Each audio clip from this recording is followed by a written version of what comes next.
صلوات على محمد وآل محمد. اللهم صل على محمد وآل محمد. مجددا السلام عليكم ورحمة الله وبركاته. We're continuing our program on the second session. As everybody knows, we're starting around 8 o'clock these days. We've already done Quran and English and Farsi translations prior to Maghrib and Isha prayers, and we're just continuing on the second session. On the second session, from the brother side, I have Haj Karim Bassam and Haj Malem Hamkar, who has prepared some articles and poems and poetries. If there is anybody from our sister side, please let me know so I can give you some time. Otherwise, after these two brothers, we will have Haj Agha Mudarris' speech on the third session as well, inshallah. از محترم حاج کریم بسام خواهش میکنم که تشریف برن و خط شعر را که تهیه کردن را به سمع شما برسانن. اگر همه برادرها و خواهرها با ما همکاری بکنن با سکوتشان. My brothers and sisters, can I have your attention, please? My sisters. صلوات علی محمد و آل محمد. حاج کریم بفرمایید.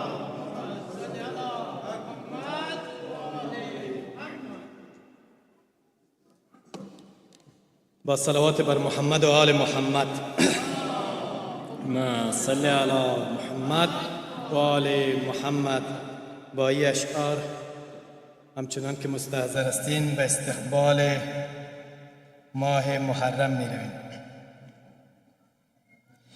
خیز و جام نیلی کن، خیز و جام نیلی کن، روزگار ماتم شد، روزگار ماتم شد. دور عاشقان آمد، دور عاشقان آمد، نوبت محرم شد، نوبت محرم شد. پای خون دل وا کن، پای خون دل وا کن، دست موج پیدا کن، دست موج پیدا کن. دریا کن، ساحل فراهم شد، ساحل فراهم شد. خیز و جام نیلی کن، خیز و جام نیلی کن، روزگار ماتم شد، روزگار ماتم شد. دور عاشقان آمد، دور عاشقان آمد، نوبت محرم شد، نوبت محرم شد. گریه کن گلاب افشان، گریه کن گلاب افشان، گل به خاک و میوه افتد. گریه کن گلاب افشان، گل به خاک و میوه افتد. یاد مهرگان قامت علی خم شد، قامت علی خم شد. نبض جاده بیدار است، نبض جاده بیدار است، بوی خون خورشید است. نبض جاده بیدار است، بوی خون خورشید است. کوفه رفتن مسلم، کوفه رفتن مسلم، گویا مسلم شد، گویا مسلم شد. مای خون غیاب آمد، مای خون غیاب آمد، جوش اشک آمد، رایت سیاه آمد. کربلا مجسم شد، کربلا مجسم شد. گریه کن گلاب افشان، گریه کن گلاب افشان، گل به خاک و میوه افتد. گریه کن گلاب افشان، گل به خاک و میوه افتد. یاد مهرگان آمد، قامت علی خم شد، قامت علی خم شد. هر که رو به دریا کرد، هر که رو به دریا کرد، هر که رو به دریا کرد، آب روی ساحل شد. خندراز خاطر برد، خندراز خاطر برد. آن که گریه محرم شد، آن که گریه محرم شد. خیز و جام نیلی کن، خیز و جام نیلی کن، روزگار ماتم شد، روزگار ماتم شد، روزگار ماتم شد. گو فرات و خیبر شد، مرتضی مصمم شد. نوبت حسین آمد، نوبت حسین آمد. کاورد به میدان رو، کاورد به میدان رو. نو فلک به جوش آمد، نو فلک به جوش آمد. منقلب دو حالم شد، منقلب دو حالم شد. خاک شعله وش شد، خاک شعله وش. چرخ در خروش آمد، چرخ در خروش آمد. آسمان به جوش آمد، آسمان به جوش آمد. کشته اسم اعظم شد، کشته اسم اعظم شد. بر سر از غم زهرا، بر سر از غم زهرا. خاک می کند مریم، خاک می کند مریم. با مصیبت خاتم، با مصیبت خاتم. تازه داغ آدم شد، تازه داغ آدم شد. خیز و جام نیلی کن، خیز و جام نیلی کن. روزگار ماتم شد، روزگار ماتم شد. دور عاشقان آمد، دور عاشقان آمد. نوبت محرم شد، نوبت محرم شد. صلوات محمدی.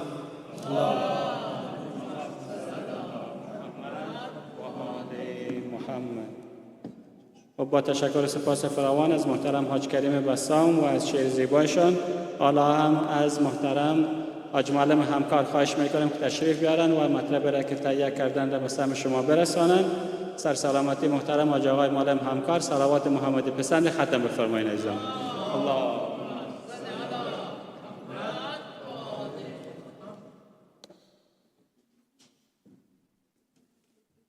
شب رفت با پایان و حکایت باقی است.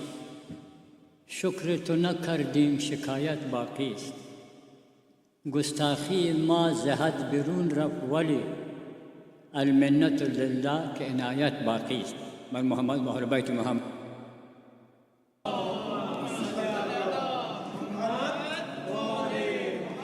یا شاعر که به مصرایم یکی از روحانیون بسیار برجسته قندهاری به نام محمد حسن مولوی، حاجی محمد حسن مولوی شخص مشهوری بود که پدرکلان خانم آقای یاسین عاملی است. اشعار سروده ولی بسیار دلچسب. سحر ندا شد ز کوی جانان که عاصیان را بکار داریم. برای عفو گناهکاران سحرگهان انتظار داریم.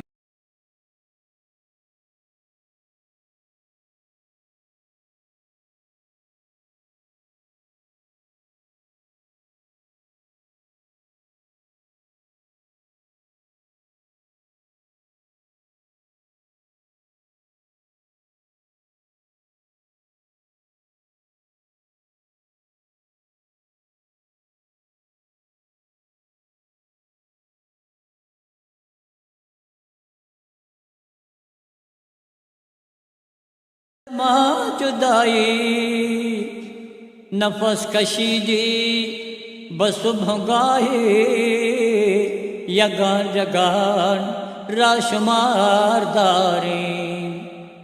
اگر نیایی به منزل ما وگر گریزی زمافل ما بدام تارت سلاسل ما ہمیشہ میل شکار داری بیابان آہو درد سوزت بپیش دلدار دل فیروزت کتا سریاں دہت بروزت بہشت دار القرار داری تو خود نہ دانی کہ از کجایی بدان کہ باما تو آشنائی نفس کشیدی بصبح گاہیں یگان یگان راشمار داری بین کو اندر بے نظافت نظر بے افغان ذرائع رأفت سفر بفرما سوی لطافت بحف موضع مزار داریم یکیس مکہ دیگر مدینہ سوم نجب کوس بے قرینہ بکربلا آیو شو رہینہ شہید والا تبار داریم بکاظمیینو سامرابین دو باغ فردوس و خلد آہین تو سنبل ما زیتوس برچین کہ قبہ زر نگار دارین نجات بخش گناہ کاران بود بمشہد شہ خراسان بخیز و برگیرو دامن شان امیر ذل اقتدار داریم حسن زفرت گناہ کاری سرت بزانوی شرمساری قبول مائی بیا بزاری چتو سیارو ہزار داری یا رب کریمت یا رب بزرگی تو ای قادر ظلمان یا رب شہیدان جدا گشت سرستان کن مجلس مارا بحیات و دم مردم در کرب و بلا زود بده مدفن و مدفن بارا گفت پیمبر کہ علی جان من است ہم بجان علی و اسم محمد صلوات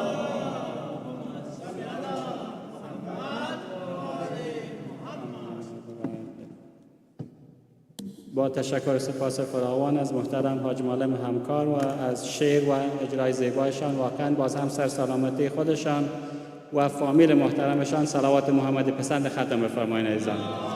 اللهم صل علی محمد و آل محمد. At this point, our second session has finished. We will go over our regular announcements, and then we will have Ajah Mudarris' speech. If I can have the title for the speech, Ajah, please.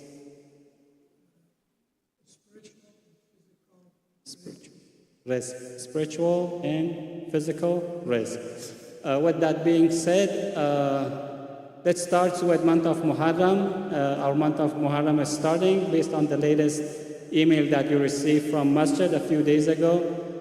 This coming Sunday, July the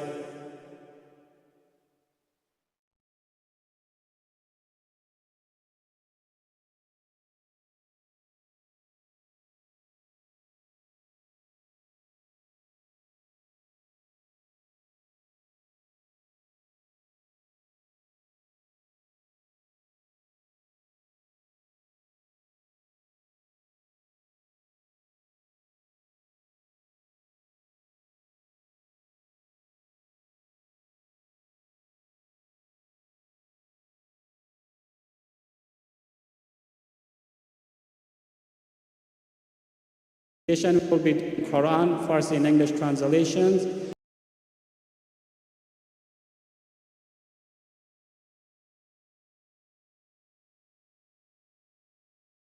Session as usual after Maghrib and Isha prayers. So again, my brothers and sisters, our Muharram program starting tomorrow night at 8 p.m. with the citation of Quran, and will continue through day of Ashura, which is going to be Tuesday, July 16, inshallah. With that being said, Masjid will be providing food every night. If there's anybody who wants to sponsor, please see Brother Ziai Amili, please see me, and we will direct you to the right people to sign up for one day, for whichever day that you would like. Again, if you would like to sponsor for food for one of the days of Ashura, please see me, see Ajaga Mudaris, or see Brother Ziai Amili, and we will direct you to those sisters who are working, and they prepared the schedule for the meal. With that being said, please see Brother Haj Ziai Amili and Brother Said Razak and pay your monthly donations. Hopefully, everybody is up to date with the monthly donations. And again, since we are here every night and our expenses go up, if you can do a little more this month again, we would greatly appreciate it. With that being said, the title of tonight's speech is Physical and Spiritual Risk. Ajaga Mudaris will have the speech behind podium tonight again. And I welcome Ajaga Mudaris behind podium with the salawat ala Muhammad wa ali Muhammad.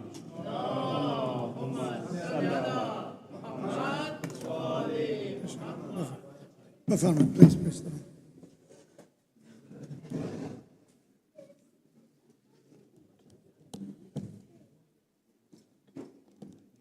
Assalamu alaikum wa rahmatullahi wa barakatuh.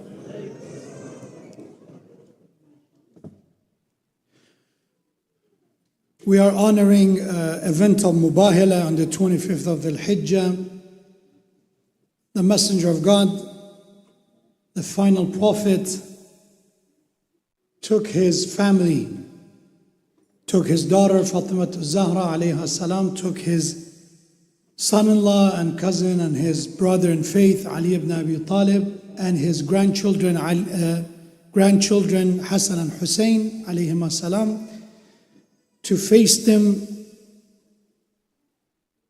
in what is known as mutual curse. Mubahila is when two parties come together that both claim God is with them, and they ask Allah to make that determination, to choose between the two parties and expose the liar and confirm and support the truthful. And on the 25th of Dhul Hijjah, the Christians of Najran, after Prophet provided them with the arguments that they needed, after their question was answered, Allah said, فَمَنْ حَجَّكَ فِيهِ مِنْ بَعْدِ مَا جَاءَكَ مِنَ الْعِلْمِ. Should anyone argue with you concerning him after the knowledge that has come to you? Meaning you provided them with the proof that it was necessary and sufficient. فَقُلْ تَعَالَوْا نَدْعُ أَبْنَاءَنَا. Then after that, say, come, let us call our sons and your sons, our women and your women, our souls and your souls. ثُمَّ نَبْتَلِ. Then let us pray earnestly and call down Allah's curse upon the liars. And that is known as Mubahila. And the Christians of Najran, which was a neighboring area to Medina, they refused to listen to Prophet, to accept his terms, and they agreed to this Mubahila. And on the promised day when Prophet came with his family member, we have the elders of them and the leader of them told them that if this man comes with his army and companions, do Mubahila with him, proceed. He doesn't have God on his side, he's counting on his army. But that the day that they saw he didn't bring anyone except his family, daughter representing his woman, grandchildren to represent his sons, and Ali ibn Abi Talib to represent his nafs, anfusana wa anfusakum, his soul. Then they agreed to the terms of the Prophet and they did not proceed with the Mubahila. And I've heard this argument that why we celebrate or why we talk about it. It didn't happen. Why we call it Mubahila if it didn't really happen? For the same reason we celebrate Eid al-Adha. The sacrifice of Ismail didn't happen either on the day of Eid al-Adha as well. The point is not about something happening or not happening. Rather, it's about the argument and the proof of Allah being established. On the day of Eid al-Adha, Allah's mercy and Allah's blessing was given to Ibrahim alayhi salam after he passed the test. On the day of Mubahila, Allah subhanahu wa ta'ala showed His power backing His messenger and the family of His messenger. And the Christians of Najran, they got it. So tonight we're honoring the family of the Prophet and the Messenger of God, especially these five, which we refer to them as Khamis al-Aba, the five of the family who are the participant of the event of the cloak, Kisa, or also in Farsi and Urdu language they refer to them as Panj 10, the five personality who are the Prophet, Ali ibn Abi Talib, Fatima al-Zahra, and Hassan and Hussein, alayhim as-salam. For the honor of them, recite a salawat ala Muhammad wa ala Muhammad.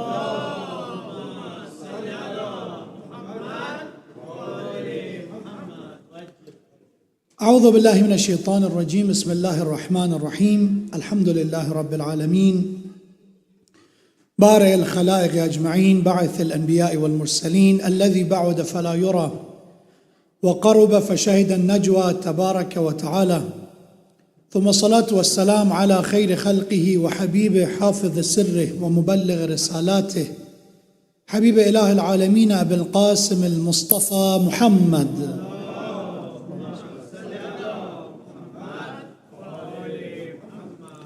وعلى أهل بيت الطيبين الطاهرين المعصومين الهداة المهديين سيما بقية الله في السماوات والأراضين. قال الله تبارك وتعالى في القرآن الكريم وقوله الحق وهو أصدق الصادقين فلينظر الإنسان إلى طعامه صدق الله العلي العظيم. For the honor of the Holy Prophet, the Messenger of God, his immaculate progeny and family Ahlul Bayt, recite a salawat ala Muhammad wa ali Muhammad.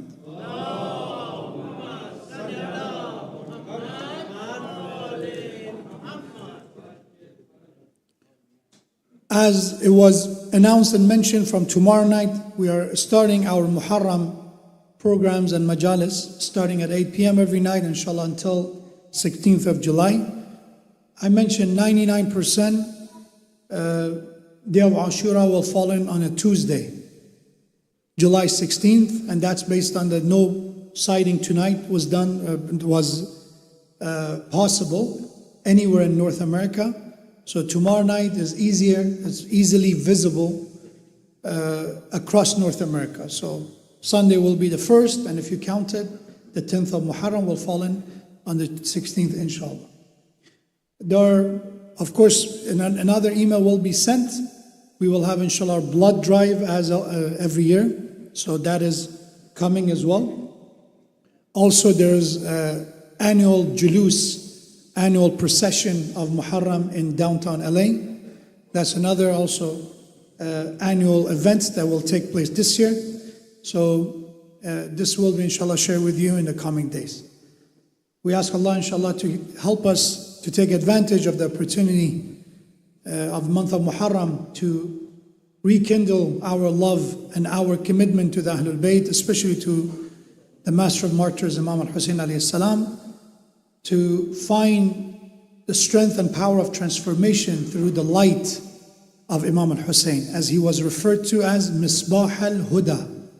That Hussein alayhi salam is the lantern of guidance, wa safinat al-Najah, and he's the ark that will save people in the storm of chaos and confusion that we live, especially at this time and era that we live in.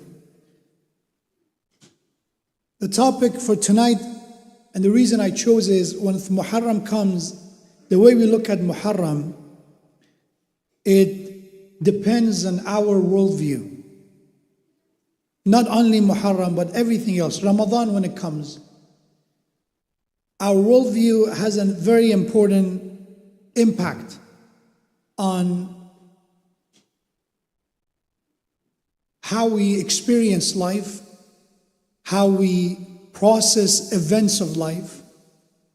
And because of that, I chose this topic, which is spiritual and physical rizq. Rizq is, English translation is sustenance, also provision. But ultimately it's referring to what we need for our well-being. Rizq is what we need access to, what we need in our lives in order to live properly. That's what rizq is. We need Allah to provide for us these things in order for us to flourish, to prosper. For example, the rizq for a flower is what? Is the water and also the soil, the nutrition. All that together is the rizq of that, and also the sun and other elements that needed for that plant, for that flower to grow. Our rizq has two components. There's a physical rizq and there is a spiritual one. And Quran, across different chapters, it brings our attention to both physical needs that we have and spiritual needs. And there's this beautiful dichotomy. And I said, why I chose this? Because for some people, Ramadan is the time of hunger. Oh, another Ramadan came. We think about all the physical impact of Ramadan. You know, caffeine withdrawal, sleepless nights, whatever that it does to our body. That's one view of it, which is fair. It's true to some degree as well. But there's more to Ramadan. There's another dimension to Ramadan as well, which is about taqwa, which is about practice of ibadat and servitude for the sake of Allah. It's about submission, surrendering to Allah subhanahu wa ta'ala. Muharram. For some people, what is Muharram about? It's a time we wear black, it's a time of grief, mourning. For some people, it's no music. And it's the only time for some people that they have. And good for them, at least they have the respect and the honor of the Muharram in mind. That's for them. Muharram is that it has that physical elements to it. It's about coming to the center, it's about crying in the majalis of Imam al-Hussein, it's about the sadness and the black color and the decorations of the masjids, the banners. But for some people, Muharram is a rizq, is an opportunity to take from Allah subhanahu wa ta'ala's blessing, is another opportunity to connect with a leader who stood up for something that still until this day is as relevant as it could be. We should be proud that those who honor Muharram, either if they are Shias of Iraq, or they are Yemenis, or they are Lebanese, those who stand up for Palestinian, those who condemn the actions that are happening, they are the one that would proud in Muharram they wear the black for Imam al-Hussein alayhi salam. That message of Imam al-Hussein, which is resistance against injustice, hayhad minna dhilla, no to humiliation, is something that we can find it easily. Again, I'm not saying every Shia is like this. I'm not saying everyone who has the love of Imam al-Hussein, at least in the outside, in the external part of their life, is like this. But everybody can see it. Again, there's no reason. Nobody can debate it. The majority of those who love Imam al-Hussein and Muharram are the one who did not remain silent during the cruelty, during the atrocities that is unfolding in Gaza and Palestine.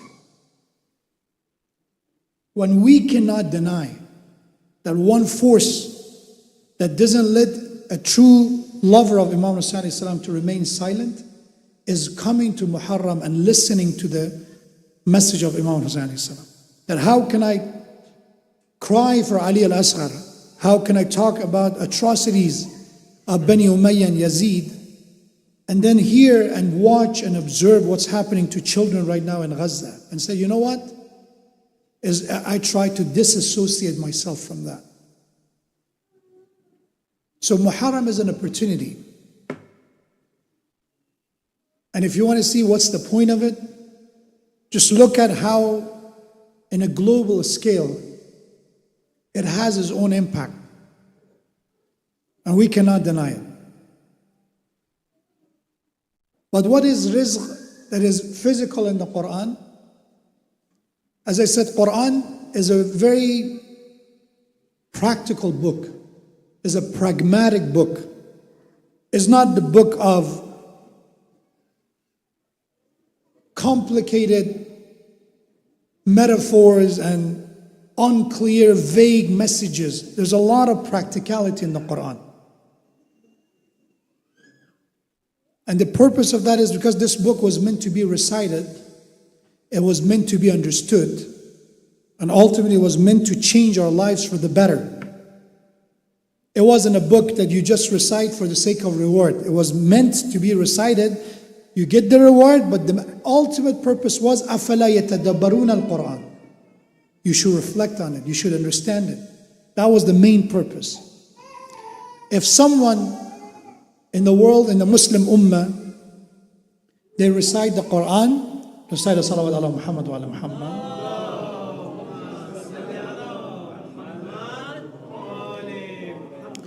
If somebody recited, and the only reason they recite it is to get the thawab, but they don't want to understand it, or they're not interested to understand it, it's on them. It's their loss. It's like somebody going to the ocean, and rather than, being on a ship or enjoying it in some other way, or fish, they are trying to drink from it, and the way they use it is wrong, is on them. It's not ocean's fault. If it's not used for the right reason, in the right way, the responsibility goes to the one who went to it. So Quran is not to be blamed if somebody recited and not understanding it. It's the person who went to the Quran and said, all I want from the Quran is I'm going to recite these words, not understand it, and just get a reward. That's going to be on their side. The loss is for them. But what Quran says in different subject, I give you some dichotomies or two sides of the physical and the spiritual. Maddi, ma'nawi. Madda means material. Ma'nawi again is a spiritual. And Quran covers both of them. For example, Allah will come to food, which is one source of what we need to survive. Regardless how much spiritual food we have, we cannot live without a proper nutrition. So we need physical food. That's why if somebody's suffering from poverty and faqr, you cannot lecture them about, I know you don't have anything to eat, but let's enjoy this ayah together at this moment, or let's take this spiritual food this moment. They need something in order to survive. And that's why Quran said, Kulu min tayyibati ma razaqnakum. Eat from the tayyib, from the pure, from the clean provision that we provided you. There's so many things out there for you, but choose, select what is tayyib, what is pure, what is good. And that's referring to our nutrition, our food. And this is a very, I would say, relevant and practical to our time, because how much of our issues that we deal with today is because of what we put in our body that is not tayyib, that is not pure. It's amazing to me how we are going back to our old ways. If you talk to your parents, one thing you've heard so many times is what? Old times were the good times, right? It doesn't matter where you're from. It doesn't matter How old are you? Always the previous generation, they think our time was a good time. They will tell you the high school diploma that they got in their time is worth the doctorate and PhD of our time. You guys are, your degrees are nothing. The way they used to go to school or they make money was very difficult, and you have it very easy, remote job sitting behind a computer. And so everything else. It's about time. It's about comparison. So when it comes to nutrition, in old times, we didn't have all these chemicals, GMOs, right? Genetically modified seeds and all that we have. We didn't have all these chemicals for getting rid of pesticides that we have that used for getting rid of was going to reduce your harvest, is going to impact your harvest negatively. So now what we did, you're going to pay more money because we don't use pesticide or harmful pesticide in our farms. We don't use a lot of GMOs or this kind of certain kind of GMOs, right? And what are we going to call it? Organic. And we're going to charge you at least double. So what was the organic? It was the work of the past. It used to be organic that time. They didn't have all these details that we have today. We're going back. Because not everything that is modern is good. And we can agree on that. Not everything that is new is good. And I'm not here to say everything old is good. There were so many bad practices and bad traditions of the past that we should be grateful that we're done with. So many illnesses, so many viral diseases that we got rid of because of the advancement of sciences. That's without a doubt is a blessing of modern time and advancement of science. But the point that Quran brings us is kulu min tayyibat. Physically what you put in your body, choose what's pure. And you see these movement that people said, do not eat, do not put something in your body if you cannot pronounce it. In other words, read the ingredients of anything that you try to eat. I'm not advocating for that. I don't know. I'm not knowledgeable on that, but I've heard and I've listened to the people who kind of advocate for it. Said, okay, look at this one as a cookie. It's a whatever is a pre-packaged food. If there's some words that you cannot pronounce, most likely it's not good for you. So Quran talks about that rizq. And the Imams of Ahlul Bayt and the Prophet, they were aware of that. That's why giving to the poor, providing this physical rizq is always recommended. That's why Eid al-Adha is about qurbani, is about food, specific type, source of protein, meat, giving to the poor, people in need. Zakatul Fitr is about food. It's about grain or common staple food of your time, giving to the poor. So our deen is a practical deen. It doesn't say poor people, if they ask you, I'm hungry, I'm suffering, I'm starving, Islam's response is not go do dua. Go pray and God will figure out for you. Allah said, take part. Give sadaqah, give zakat, give qurbani. Do this in order to provide.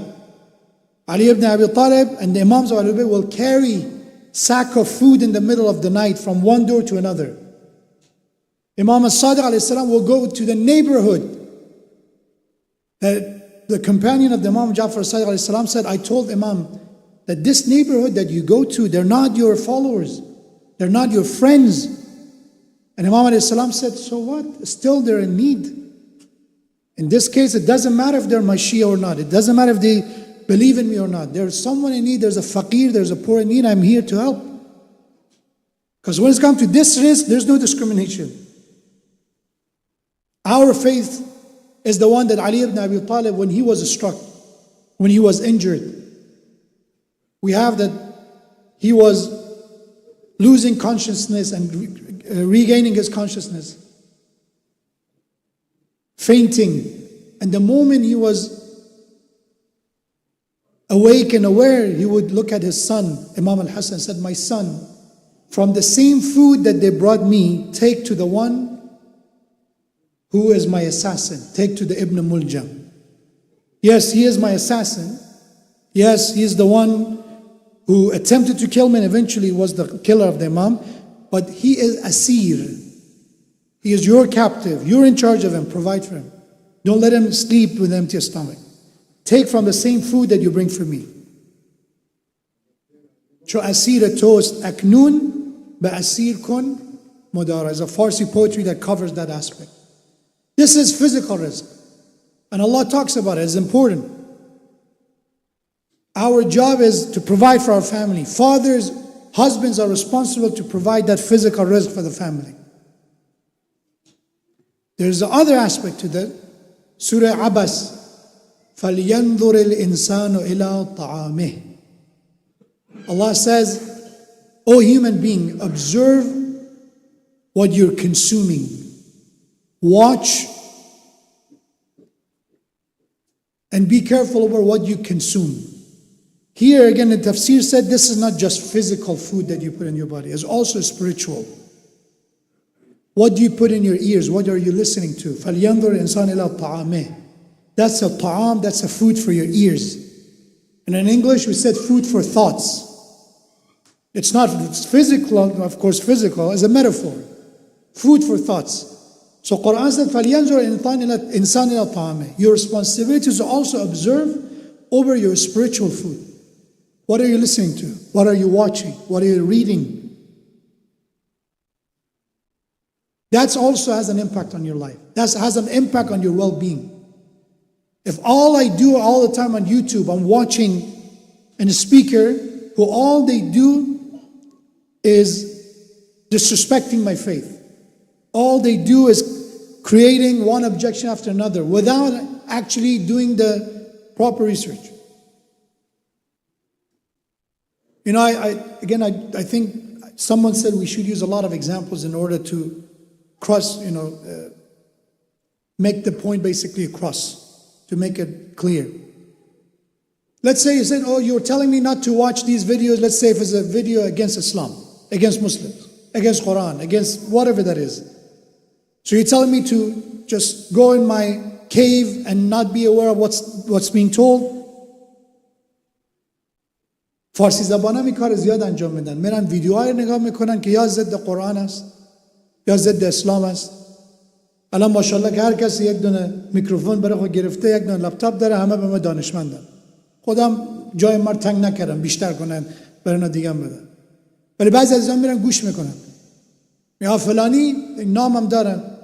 الان که دکتر شدن کار نداره. گفتم قدیمی ها میگفتن دکتر فلانی گفت، دکتر فلانی گفت، ایجار در قرآن پیدا کرد. خب میگه عزیزم شما که نگاه کردین جوابی هم هست. میگه خیلی آدم فهمیده است. آدم فهمیده است. و از کجا فهمیده است؟ چون نیکتایی دارن، چون 4 کلمه درست گفته است، چون تایتل دکتر دارن. او که میگه شما باید وقت بگذارید جواب ببینید. So the issue is where? So imagine if you go to labs here, when they want to study a virus, a bacteria, or a disease, what they do? Before getting to the lab, they wear a lab coat, they have hazmat suit depending on the danger of what they're dealing with. They protect themselves well, then they go to study. They don't expose themselves. You know, I'm a scientist, I want to study these viruses, I want to figure it out. First, they protect themselves. The more dangerous the threats, the higher strictness and layers of protection and safety before you get there and before you leave. A spiritual illness is the same. What's the hazmat suit you wear when you go on YouTube and watching those videos? That person make an objection. Do you have time to go and read about that objection? Do you have the time? They said this ayah is about this, and they claim that this ayah is misguiding or is backward, whatever they claim. There's so many of them. From the time of Prophet till now, there are those who accuse the book of Allah of many things. But do you have time to actually read the other side? Open a tafsir and commentary. Well, let's see what the ayah is about. Let me double check. Because so many of these claims have no basis in truth. They're just a claim. Some random book somewhere said it.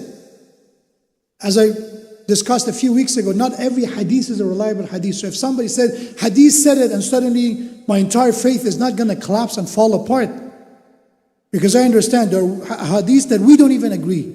That we consider them fabricated, made up, or weak. And that's not only us, is that's the way that religious scholars work through the ahadith. So where's your hazmat suit? Go watch it, but have that layer of protection. Inform yourself about the other's opinion. That's the spiritual food. فَلْيَنْظُرِ الْإِنسَانِ إِلَىٰ طَعَامِهِ. My brother and sister, watch over what you put into your thoughts. What are you listening to? The second one, Quran says, when it comes to libas, when it comes to our clothing, again, there's two type of covering, two type of attire, garment. For example, Allah says in the Quran, Surah Al-Muddathir, وَثِيَابَكَ فَطَهِّرْ. O Messenger, when it comes to your thiyab, when it comes to your garments, purify it. That's the condition that in our libas, in our garment, in our clothing, we have to make sure it has the tahara. That's the physical one. So when we say, oh, there's the ruling, ahkam, when we talk about this is najasa, this is that tahara, some people, again, they're confused. No, it's not about this. Why a drop of blood should make a difference? What's the big deal? If somebody purify themselves or not, your heart matters. It's all about the heart. But Quran talks about both. It's not that Allah only said, it's only about your shirt. So no, that's part of it. وَثِيَابَكَ فَطَهِرْ. That your libas, that your garment has to be pure. There are going to be etiquette and discipline even in the physical aspect of your existence. The same way you don't dress any way you want when you go to an official gathering, you dress properly, you come to the meeting with Allah, there is going to be some regulations. If you remember Cannes Festival, it's a movie festival happening every year in Cannes. There are people that if they were not wearing their what is known dress code, you have to have, I don't know, I don't recall exactly, I think it was black suit or something like that. If you didn't dress this way, they will not let you in. That's the dress code. You have to dress this way. There are some fancy restaurants here that they do that as well. You cannot go with casual dress code. Not that I support it, but again, they have some dress code. When it comes to our connection with Allah, obviously He created us without any clothes. From the moment we were born from our mothers, we had nothing to wear. But eventually we come to some understanding that these clothing, it plays an important role in our state of mind. What do you wear has a connection to your attitude. If I respect someone, the way I dress is different. If I make a big deal out of an event, the way I dress is different. So in salat, Allah said, give it some attention. It's not about luxury, it's not about the price, but eventually you give it attention. What's the spiritual side? Allah says, وَلِبَاسُ التَّقْوَى ذَلِكَ خَيْرٌ. Surah Araf. So yes, there is the physical garment, there is a spiritual garment. And Allah said, which one is more important? وَلِبَاسُ التَّقْوَى. The garment of piety. The garment of taqwa is better. It meaning that if I have to choose one between the other, mean that, okay, I can't buy this fancy suit, but I have to sacrifice my taqwa.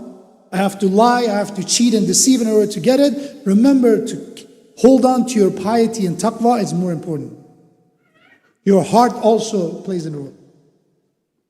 And again, there's a lot more. I give one more example. Zinat, beautification, beauty. There's two types of it. Allah said when you go to the masjid, خُذُوا زِينَتَكُمْ عِنْدَ كُلِّ مَسْجِدٍ. Physical beauty. When you go to the mosque, take your zinat with you. Take your beauty. Take your zinat, meaning different levels of decorations or adornment. Adornment is the term, zinat. But what is this zinat? It means, have a necklace or earrings or something? No. Quran gave us that. Al-mal wal-banun zinat al-hayat al-dunya. The other ayah does the tafsir of this ayah. So what is that zinat? What is that adornment you have to take with you to the masjid? Two things. Al-mal, number one, is your wealth. Number two, wal-banun, your children.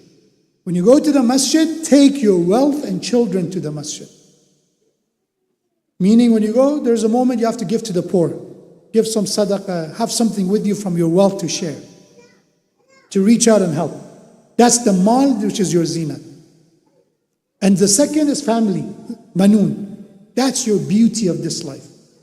So that's physical zinat. What is the spiritual zinat? Quran says again, وَحَبَّبَ إِلَيْكُمُ الْإِيمَانِ وَزَيَّنَهُ فِي قُلُوبِكُمْ Surah Hujurat. Allah is the one who made faith and iman to be something that we love. حَبَّبَ. He made us to be attracted to iman. By nature, we are seeking, we are gravitating toward iman. Even that's why you see some people who fall, they kind of fell away, they are distancing from their faith, eventually they come back. حَبَّبَ إِلَيْكُمْ, because we gravitate toward it. It's like a magnet that takes us back. وَزَيَّنَهُ فِي قُلُوبِكُمْ. And this iman is that adornment in your heart. That's a spiritual beauty. And there are more of this, that again, my time is already past, that Allah talks about hijrat, migration that is a spiritual and physical. So also rizq. Another one is parents. There's a spiritual parents, there's a physical parents. رَبَّنَا اغْفِرْ لِي وَلِوَالِدَيَّ is talking about biological parents. Ya Allah, forgive me and my parents. But also we have a spiritual parents. مِلَّةَ أَبِيكُمْ إِبْرَاهِيمُ. You are the nation of your father, Ibrahim, a spiritual father. Or Prophet saying, Ali and I, أَنَا وَعَلِي أَبَوَ هَذِهِ الْأُمَّةِ. Ali and I, we are the fathers of this ummah, spiritual fathers. The one who care for the ummah. The one who does everything necessary to protect the ummah. Like a real and a true father. So again, in every aspect we see the maddi, materialistic, physical, and we see spiritual. And look at the Muharram. Do not neglect of the spiritual side of Muharram. Yes, there's a physical part of the Muharram, which is the time of mourning, Azza, to show our respect for the event of Karbala. But there's a spiritual side to Muharram. Which is spiritual side of Muharram is the message of Imam al-Hussein alayhi salam. That la yubayi' mithli misli Yazid. No one like Hussein will give allegiance to the like of Yazid. That make it timeless. It's not about the time 61 after Hijrah. Anyone like the Hussein with the principles, with the values of Hussein alayhi salam, will not give allegiance, will not stand behind, will not support anyone who has the principles of Yazid. If it's injustice or tyranny or cruelty or anything, would that matter? And coming to the majalis of Imam Hussein, I promise you, I've seen in my very, very few years of life that I had in majalis of Imam Hussein alayhi salam, I've seen that how the love of Imam Hussein has the impact to transform the spiritual lives of people. Those who come to this majlis, once they are in love with Hussein alayhi salam, they fall in love with the one that Hussein alayhi salam is in love with. Imagine you love that much a person, then you see who are they in love with. And then you look at Dua Arafah and you see the love of Imam al-Hussein to Allah. Or when you look at the amount of suffering that Imam al-Hussein goes through, and at the end, he said, Allahumma taqabbal minna. Ya Allah, accept it from us. That I did all of this because of you, not because of people. He didn't do it for us. If Imam al-Hussein would have done it for us in a sense of people, his name wouldn't survive till this time. The reason it survived is كُلُّ مَنْ عَلَيْهَا فَانٍ وَيَبْقَى وَجْهُ رَبِّكَ ذُو الْجَلَالِ وَالْإِكْرَامِ. Everything beside Allah perishes. The reason the name of Hussein will not perish, the echo of the name of Hussein will get stronger, is because Hussein alayhi salam invested his life. He sacrificed his family, everything he had. He loved the most. What he loved the most? لَن تَنَالُوا الْبِرَّ حَتَّى تُنْفِقُوا مِمَّا تُحِبُّونَ. You will never reach the true meaning of righteousness until you sacrifice what you love the most. And Hussein alayhi salam, he gave what he loved the most. Who we love more than our own life? What is in life then more worthy than hayat and life itself? And then his family and his children. But somebody who does that with Allah, remember, Allah is Al-Jabbar. Allah said, you do it for me, you did something for my sake, my reward will be greater than your efforts. Ahsan al-jaza. My reward and compensation will be more than what you deserve. And that's why I would say, وَفِي تُرْبَتِهِ شِفَاء, that even in the soil of the grave of Imam Hussein alayhi salam, there is that kimia, alchemy. There's something special about it. Why is that? Is because that person chose Allah subhanahu wa ta'ala over everything else. And Allah will acknowledge that. وَمَن يُعَظِّمْ شَعَائِرَ اللَّهِ فَإِنَّهَا مِن تَقْوَى الْقُلُوبِ. Anyone who honors the symbols of Allah subhanahu wa ta'ala, the banners of Allah subhanahu wa ta'ala, that is the sign of taqwa and piety. So let's inshallah take advantage of this Muharram and get our spiritual rizq, which is provided in the majalis of Imam Hussein alayhi salam, for the remainder of our lives inshallah. And may Allah subhanahu wa ta'ala resurrect us in the day of judgment to be with the Hussein alayhi salam, to be with his family, to be with his companions. And may Allah resurrect us to be under the banner of the Imam of our time, the one who is the true inheritor of the message of the Prophet and the message of his grandfather Abu Abdullah Hussein, the Imam of our time, Ajjalallahu ta'ala Farjahu Sharif. May Allah subhanahu wa ta'ala bless all of our marhumeen, grant them maghfirah and forgiveness. May Allah grant all those who are mareed and ill with immediate shifa. Especially remember Hajj Malam Hamkar's wife is in the hospital. Please keep her in your du'as. May Allah grant her shifa. Also remember all the madhlumeen, all the oppressed of the world. Again, as Muharram in Afghanistan, once Muharram comes, Taliban, they have their own issues with Muharram. May Allah inshallah alleviate the suffering of the people of Afghanistan, as well as inshallah, may Allah bring an end to the suffering of the people of Palestine and Gaza. And may Allah, oppressors and zalimeen, in any cloak, in any cover, in any position they are, if they are capable of guidance, may Allah guide them. If they're not, may Allah humiliate them in dunya and akhirah and punish them in a worthy way, inshallah. For the soul of all marhumeen, for the shifa of the mareed, for the hastening reappearance of Imam of our time, please recite Surah Fatiha with the salawat ala Muhammad wa ali Muhammad.